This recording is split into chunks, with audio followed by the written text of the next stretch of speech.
हम आपको अंदर की बात बता दे, रहस्य की बात बता दे, बहुत ध्यान से सुनना। भगवान के मंदिर में जाके मांगना या अपने घर में भगवान से मांगना, दो बातें होंगी तो पूर्ण हो जाएगा, नहीं पूर्ण होगा। पहली बात, आपका भगवान से संबंध क्या है, आपने उस संबंध को माना कि नहीं माना, जाना कि नहीं जाना।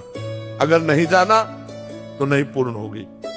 दूसरी बात, आपका अनुष्ठान क्या है, आपका भजन क्या है, आपका साधन क्या है।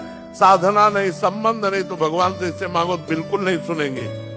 भाव युक्त पुकार ही भगवान सुनते हैं। भाव बिन सुनी पुकारे मैं कभी सुनता नहीं।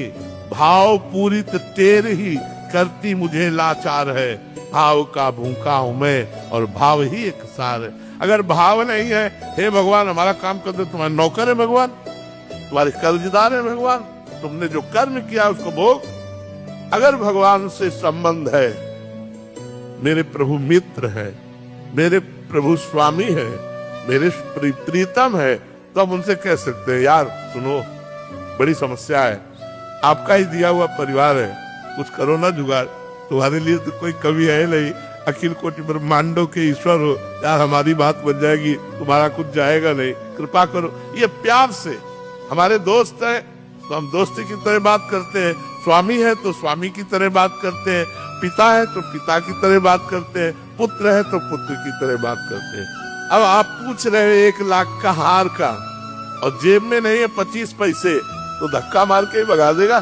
तो कितना तप है तुम्हारे पास, कितना पुण्य है तुम्हारे पास, कितना आपके पास भजन है, अब वो है नहीं और भगवान से कोई हमारी पूर्ति कर दे तो सब मम प्री सब मम उपजाए। संपूर्ण सृष्टि भगवान की है और विधान रख दिया है, अवश्य में वो भोक्तव्यम कृतम कर्म शुभाशुभम, जो तुम पाप और पुण्य करोगे उसका फल तुम्हें भोगना पड़ेगा। दुख या सुख तुम्हारे कर्म के अनुसार तुमको प्राप्त होगा।